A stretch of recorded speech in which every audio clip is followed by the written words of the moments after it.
This question of process for you is certainly significant. I mean, everything you do takes time. The marble pieces, after all, I know that they're made, but then you bring them back and you'll work on them for 2 years on the surface. The silver work you're doing, I mean, that has to be meticulously hand done. What is it about time and duration and process that seems so critical to the making of your work? I do think that touching material, that there is a transference of some sort of energy and intention, and the easiest way to talk about it is probably to use the word care. That care is in fact a material thing or it can be manifest materially, and that whole idea interests me. The idea that I could somehow transfer from myself to material some moral attribute is a very abstract idea to me.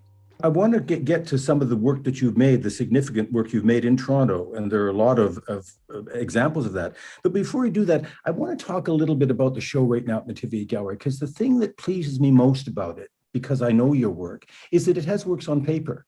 I mean, I know throughout your career you've made them, but they've been very little shown. And I wonder why that's the case. Why haven't we seen more of the drawings before and the works on paper? I started drawing in a graphic, sort of infographic style when I was an undergraduate student. I was attaching graphic information to sculptures, which didn't really work. But in the 90s, with the advent of computer, digital drawing, I picked things up and have been drawing consistently ever since. But as you say, I think primarily I'm a sculptor, but I do like to think that sculptors make the best drawings. Well, one of the things about your drawing, it seems to me, is there's a kind of clarity of line that comes there. And one of the things that seems to give you an advantage is the subjects you choose. I mean, you're kind of locked into a really wonderful world of the quotidian, the common everyday objects, so that everything from combs to spoons come up.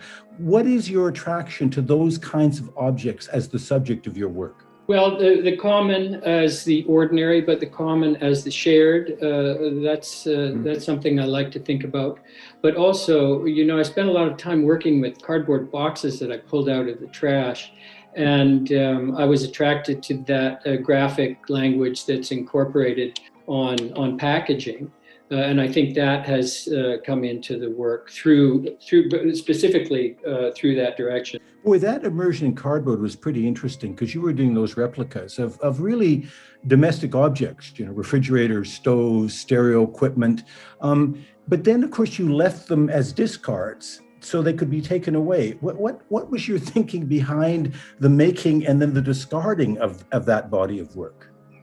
In the 90s, I was doing a sort of collage assemblage work in the studio in Montreal, late 80s, early 90s. And there was always this great supply of trash in Montreal. I don't know what it was about that place. So the idea of taking the boxes that, the appliances came in, taking those back to the studio and turning them into what they had once housed, well, that was one idea. And then, of course, the flow of that idea was to move those things back out onto the street where I'd found them. And there were numerous variations on that idea. And, I could say that it was Maury Baden's street side sculptural things from the 80s that played a major role in that idea. In 97, you do a piece that people still talk about. That was the piece called Fountain, in which you kind of did, James Carl designer water. And it was in the Toronto Sculpture Garden. What were you thinking about in that piece? What was going on in your head that made you want to make it the way and for it to take the form it did? That was the first time I'd been commissioned to make a public sculpture. I'd been doing things on the street for, maybe close to 10 years by that point. I think what I set out to do is to really examine the idea of site specificity, an idea that had been around the art world for at least 20 years by then. And if I looked at the urban sculpture park and thought of it as a garden, the possibility of a water feature presented itself to me early on.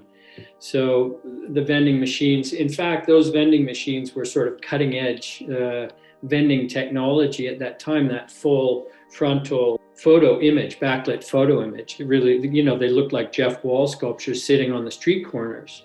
So it was a really big piece. I have a sense that were there as many as 11 dispensers? It seemed to me to be large. Nine dispensers. I think it was a 35-foot long photographic panorama, finally.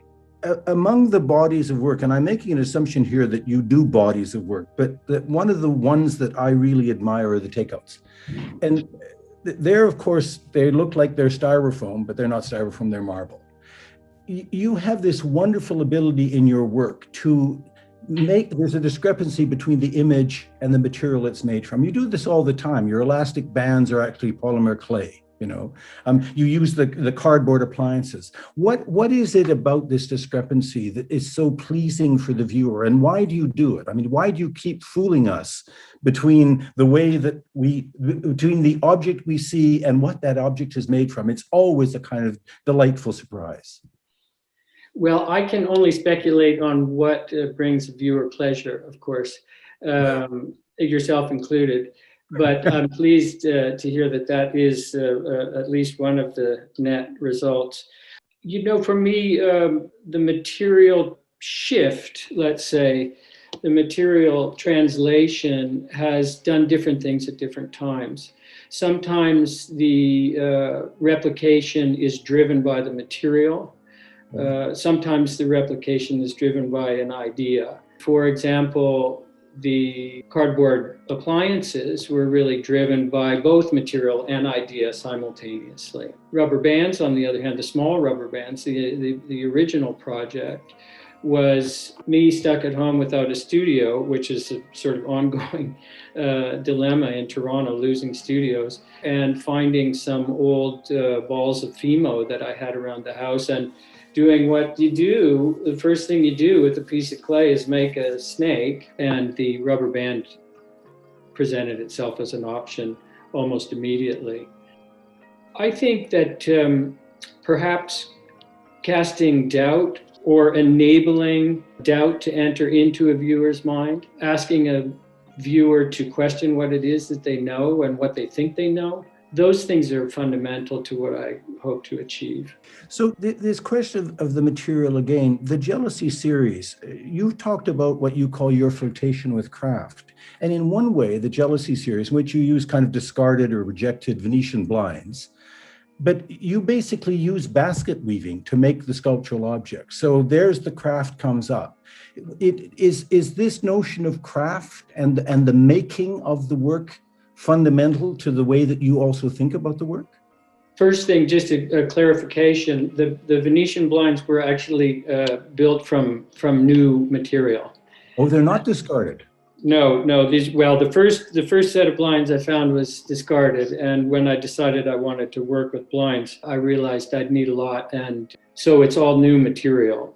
I think on some level, craft is this modernist gray zone, and I like that. Craft was, in my art education, a questionable attribute, so that attracted me to it. I guess with the woven sculptures, it's really overt. And they are basket woven things. And that's part of what's happening in the work, but there are a variety of other things going on in the work. I guess if we were to maintain the line of replication, if we were to think about those in terms of replication, well, in a way, I thought of them as replicas of modernist sculpture. So I wanted, instead of replicating a washing machine, I replicated a biomorphic blob.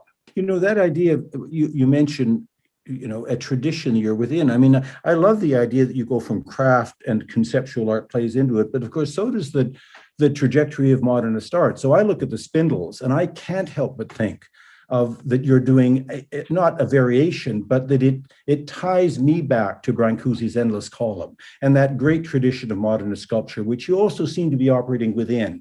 Is that the terrain that you're able to make work within, that it plays through craft, conceptual art, and modernist sculpture as well? Yeah, I think the Brancusi thing is overt in the recent stone sculptures, but at the same time, at least as obvious as Ian Carr Harris.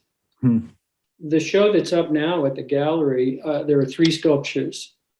I had toyed with the idea of naming one of them Ian, one of them Robin, and one of them Liz. And just as a way of pointing to the fact that, there are reference points and influences in my work that are far closer to home.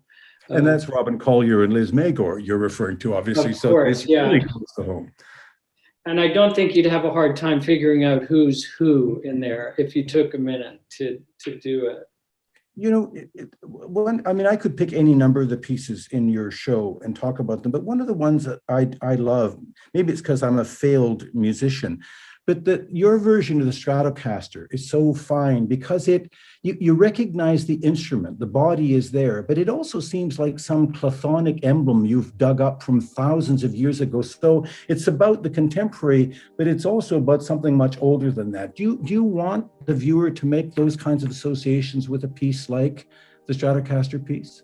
I want to offer people an opportunity to think. That's, bottom line. And a bit of space and time to think, to be confronted with something that they know, maybe, to, as I said, cast doubt on that knowing. There's another assembly that goes on in the work, because one of the things, and I'm only seeing it from afar, but it seems to me that the installation at the gallery right now is very careful. The relationship you established visually between all of the works and among the works was a very careful consideration for you. I gather, you want that to be evident, but it certainly seems evident that there's also an installation assembly going on in the Metivier show as well. The juxtaposition of the objects and the images is something I've been playing with for many years, and I'm not sure if it's ever successful, but I do like that tension between an object, a three-dimensional object in your physical space, and an image on the wall, a flat image on the wall. Always good to talk to you, James, about the work, and congratulations. It's I don't want to say elegant too much, but it sure seems to me to be a very elegant show. Well, Robert, all flattery aside, it's an honor to speak to you. Thank you for your patience and all your time. Thanks, James. We'll see you soon, I hope. Yes.